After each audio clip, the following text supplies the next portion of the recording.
Bonjour tout le monde, je m'appelle Jerry et je suis l'expert Fuji. Et aujourd'hui, je vais aller à travers les caractéristiques principales de la FinPix S1. Donc, c'est le tout nouvel appareil 16 mégapixels avec un zoom de 50x. Donc, sans plus bref de délai, on y va. La S1, c'est un appareil de zoom de 50x. Et il est scellé pour l'environnement. Donc, ça veut dire que l'humidité et la poussière ne rentrera pas dans le boîtier. Donc, on peut se fier même dans une pluie pas trop agressive, mais dans une pluie, et si on veut s'assurer que l'eau ne rentre pas dans l'appareil, la S1, c'est le boîtier à choisir et c'est le seul avec un zoom de 50x qui sont scellés pour l'environnement.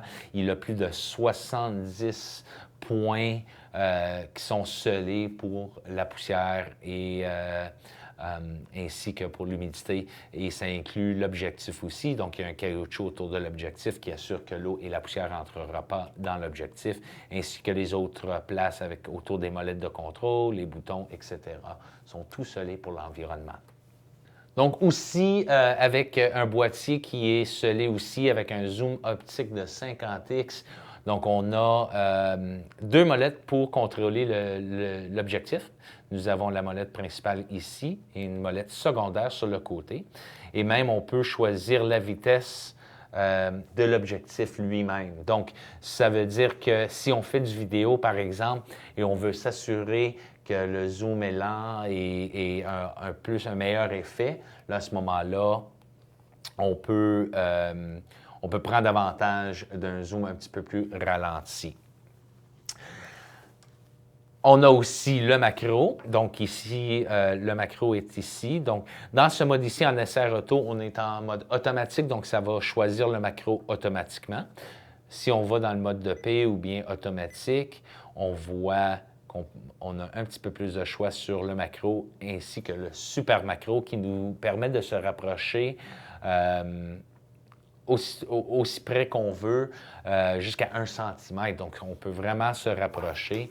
Je vais juste prendre ici la poupée et se rapprocher. Même je touche la poupée elle-même. Et même, je vais essayer de me rapprocher encore plus. Oh, trop proche. Et voilà. Je prends la photo. Et voilà, on a ici l'image, ici. Et on voit que même je l'ai faite en RAW. Donc, c'est un appareil qui vous permet de faire le RAW. Mais ça, c'était par accident. Et donc, le zoom, le macro, le super macro vous donne vraiment l'habilité de se rapprocher à notre sujet, que ce soit des bijoux, des modèles ou même de la monnaie, ceux qui collectionnent soit la monnaie ou les miniatures. Donc, on peut vraiment prendre avantage du macro. L'autre avantage avec le zoom, des fois, quand on est à grand zoom, là, avec 50x dans la salle, c'est un peu dur à vraiment faire le zoom au complet. Mais je vais aller à peu près la moitié du zoom. Et un des avantages, ou un des, disons, pas les problèmes, mais des situations lorsque on fait de la nature et on a notre sujet qui est très éloigné et le sujet bouge. Et maintenant, on a perdu le sujet dans l'écran. Là, à ce moment-là, on peut appuyer sur la touche ici qui fait comme instantanément retire l'objectif à mi-chemin pour avoir une meilleure idée du sujet. Donc, on peut voir que la case jaune, c'est vraiment mon cadrage de l'objectif. Quand je relâche l'objectif, il va se rapprocher. Donc, ça nous donne un petit peu plus de contrôle, mais aussi de précision lorsqu'on veut prendre des photos en sport surtout. Ou bien en action, et on a perdu notre sujet dans la case, donc on veut juste se retirer rapidement pour se recadrer et reprendre la photo. Donc l'écran, lui, c'est un écran articulant que l'on peut même faire des portraits de soi, mais aussi on peut l'articuler.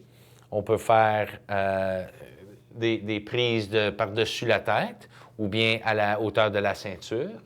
Ainsi que si on voulait se servir du viseur, on peut appuyer sur la touche du viseur et on change au viseur. Ou bien, on peut aussi tout simplement fermer la porte et maintenant l'image est dans le viseur. L'avantage du viseur, lui, c'est qu'il est il est très clair. Il y a plus de 920 000 points de résolution dans le viseur lui-même. Et ça nous force d'être un peu plus stable dans des circonstances où on va se servir du zoom. Donc, on vous encourage certainement de vous servir du viseur. Le viseur lui-même a aussi un contrôle dioptrique ici sur le côté du boîtier. Donc, vous pouvez même enlever vos lunettes pour s'en servir. Et ça vous encourage aussi, l'avantage aussi, c'est en plein soleil, dehors, vous allez être capable de mieux voir l'image dans le viseur lui-même. Donc, vous allez vraiment avoir une image plus claire dans le viseur que sur l'écran lui-même. Donc, la S1, c'est le premier appareil Fuji à long zoom avec un intervallomètre. Donc, on a accès à faire des prises en intervalle. Donc, je vais juste vous montrer rapidement comment s'y rendre. En fin de compte, c'est très, très facile. On a tout simplement appuyé ici sur le retardateur et on voit ici les réglages pour l'intervalle. Donc, vous avez l'intervalle de 60, 30, 15 secondes, etc., ou même en minutes, jusqu'à 6 heures en intervalle, et même de 5 minutes pour la durée. Et les intervalles, eux, peuvent aller de 10 minutes. Donc, on peut aller à chaque 10 minutes jusqu'à chaque 15 secondes à un maximum de 6 heures, disons. Donc, vous pouvez maintenant voir, là, je vais juste aller durer à chaque, disons, 15 secondes. Et donc, on appuie sur le déclencheur et on voit que l'appareil s'éteint durant les intervalles. Donc, ça nous permet de maximiser la durée de pile. Et voilà, il se réveille et prend une autre prise et se recouche pour, encore une fois, maximiser les prises de vue en intervalle. Vous voyez ici aussi la lampe qui clignote. C'est pour nous aviser que l'appareil est toujours en fonction. Donc, ça nous avise qu'on est en train de faire les intervalles. Vous pouvez aussi fermer votre écran en même temps et se servir strictement du viseur pour vérifier les images aussi. Donc, ça, c'est les modes d'intervalle pour la S1.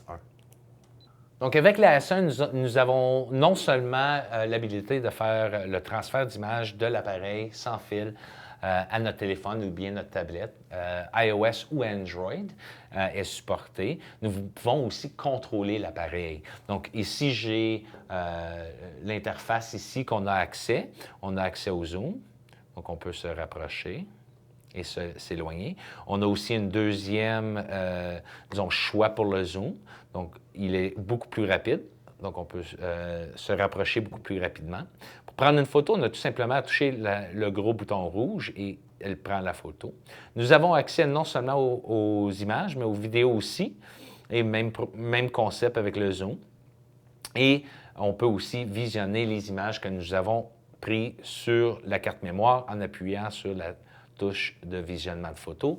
Et maintenant, nous avons accès à magnification, à choisir les photos qu'on veut importer. On peut aussi agrandir et rapetir nos images ici pour aller un peu plus vite sur la carte mémoire si nous avons plusieurs images aussi.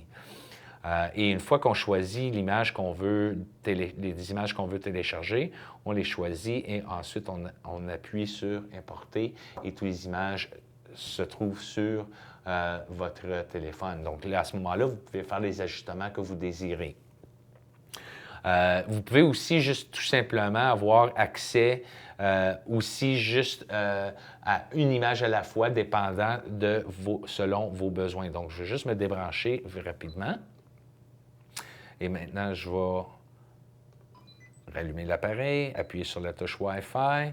Je vais maintenant choisir, disons, juste visionnement des photos que j'ai sur la carte mémoire elle-même.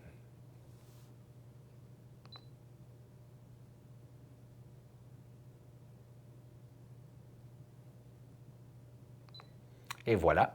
Donc, nous avons ici toutes les images de la carte mémoire. Donc, ce n'est pas seulement pour le transfert ou le contrôle de l'appareil. Donc, on peut vraiment juste tout simplement servir de l'appareil à la norme et ensuite faire notre transfert d'images après. Nous avons 10 disons, modes avancés sur les côtés artistiques ou les filtres avancés. Donc, nous avons appareil jouet, miniature, couleur pop, image claire, image sombre, couleur dynamique, ultra grand angle, flou artistique, écran croix et les couleurs partielles. Donc, il y en a plusieurs, couleurs partielles rouge, orange, jaune, vert, bleu, violet. Et certains de ces modes sont aussi disponibles en mode vidéo, comme le jouet, couleur pop, image claire et sombre, ainsi que le ultra grand angle et les couleurs partielles sont tous disponibles en mode vidéo aussi qu'en mode de visionnement ou d'image unique ou les images ordinaires. Donc, grâce à son capteur CMOS, ça nous permet de vraiment prendre des vidéos à haute qualité. Donc, je vais aller dans les vidéos. Donc, nous avons du 1080 jusqu'à 60 prises par seconde et nous avons aussi plusieurs choix ici, ainsi que le choix pour la vidéo à, disons, haute vitesse ou le slow motion quand on le visionne. Donc, ça fait un petit peu plus artistique sur ce côté-là. Il y a aussi le stabilisant optique est actif à 5 axes, donc gauche-droite, en haut, en bas et l'aller-retour. Donc, si je fais de la rotation, soit comme ça, ou bien comme ça, le stabilisant est actif durant la vidéo. Et ainsi, durant la vidéo, on a accès soit au viseur ou bien à l'écran même aussi. Donc, les rafales se trouvent ici en haut. Il y a la touche ici pour les rafales. Donc, on peut avoir jusqu'à 10 prises par seconde, jusqu'à 9 prises en JPEG. Donc, je vais juste me mettre en JPEG. Et maintenant, on se met en mode pour le continu. Et donc, avec le mode continu, nous l'avons ici avec les différentes options. Et voilà. Et ça nous permet d'avoir à pleine résolution 10 prises par seconde. Et ça les transfère tous, bien entendu, sur la carte mémoire. Et voilà. Et ce que l'on voit ici, c'est la première image des rafales avec le groupe des autres images ici. Donc, si je veux aller voir le groupe, j'ai tout simplement appuyé sur le bas et on voit un de 9 ici, donc 10 prises par seconde jusqu'à 9 prises. Et voilà mes 9 prises ensemble. Si je choisis que je veux effacer seulement une prise, je dois être dans le groupe ici. Donc, maintenant, je peux effacer la 7e image. Je efface et je confirme. Mais il est effacé. Je retourne maintenant et je vois 7 de 8 et non de 9. Donc, il m'en reste seulement 8 images. Si je veux effacer le groupe au complet, pour aller à la lecture normale, j'appuie sur la bac et on voit ici les 2 images encore une fois. J'appuie sur la poubelle, image, et ça efface toutes les images dans la séquence des rafales. Donc, pour les panoramas, nous avons tout simplement à aller sur la molette de contrôle ici, sur Panorama, et nous allons voir que nous avons accès à un panorama de 360 degrés, mais nous avons aussi le choix des angles. Donc ici, nous avons les choix d'angle et les choix de direction. Pour les choix de direction, vous pouvez aller soit de gauche à droite, de droite à gauche, de en haut en bas et de en bas en haut. Et ce que nous autres, on suggère, même si on fait du gauche à droite ou droite à gauche, c'est vraiment de prendre les de bas en haut ou des en haut à en bas. Donc, au lieu de faire le panorama avec le capteur sur sa largeur, on va le faire sur sa hauteur et ça va maximiser la qualité d'image du panorama. Et on voit ici la ligne qui garde notre niveau. Et j'ai aussi l'angle ici de 120 degrés, donc je peux le changer pour aller jusqu'à 360 degrés. Pour la démonstration, je vais tout simplement faire du 120. Donc, et maintenant, j'appuie sur le déclencheur pour faire sa mise au point. Et maintenant, j'appuie et je fais la rotation. On doit y aller assez vite, pas trop lent, pas trop vite. Et une fois que c'est complété, on fait la mémorisation et on voit notre image ici en panoramique. Et pour le visionner, pour l'afficher, on doit juste appuyer vers le bas et ça va faire l'affichage du panorama à grand format pour être très bien et capable de le lire très facilement. Aussi, dans les modes avancés, dans l'Advance, ici, on va juste changer la molette ici. On a quelques autres options. On a les filtres avancés, bien entendu, mais le HDR, lui, c'est un mode assez populaire. Donc, on voit le HDR, ça évite que dans les points clairs, on a un manque d'informations. Donc, on a plus de détails dans nos points hauts ou surexposés, mais aussi on a autant de détails dans nos points sous-exposés. Donc, ça fait une scène très lumineuse et très claire. Et nous avons aussi le bracket du zoom. Donc, ça prend 3 photos une fois. Donc, je prends une photo, ça va faire le traitement d'image pour 3 photos et on voit ici nos cases. Et ces cases nous permettent de voir le cadrage après que le zoom et le traitement d'image se fait. Donc, je vais prendre ici un portrait de la poupée. Oh, trop proche. Et voilà. Et ça l'a pris seulement une photo. Et on voit ici la mémorisation. On voit la plus petite des photos, donc le plus rapproché, disons. Le deuxième, donc celle qui est entre les deux, moyen, et le plus large. Donc, ça nous donne un petit peu de flexibilité en seulement une prise de photo. Donc, on ne perd pas le moment du tout. Donc, ça, c'est le bracketing et le HDR. Ici, on voit encore dans les modes avancés, on voit le bracket du zoom ainsi que le HDR et d'autres petites options qu'on peut faire aussi. Cet appareil vous offre les images RAW et les RAW JPEG ensemble combinés aussi. Donc, si on regarde dans les qualités d'image, etc., nous allons voir ici Fin RAW, Normal RAW et RAW. Je vais prendre le Normal et RAW. Donc, ce que ça vous donne, c'est que ça vous donne l'image RAW du capteur sans aucun traitement d'image, avec un JPEG, avec tous les traitements d'image désirés. Donc là, à ce moment-là, on peut maintenant prendre une photo et on va voir en mode de visionnement qu'elle dit RAW ici.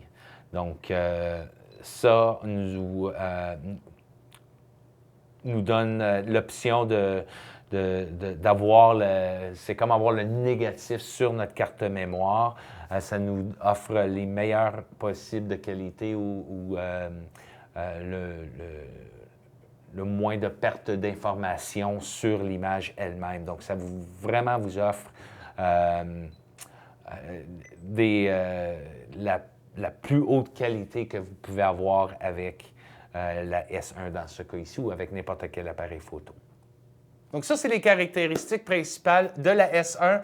Si vous avez d'autres questions ou commentaires, n'hésitez pas à les mettre dans les commentaires ci-dessous et certainement, on vous encourage de vous abonner pour nous suivre sur plus ample d'informations sur les appareils FinePix. Merci et à la prochaine.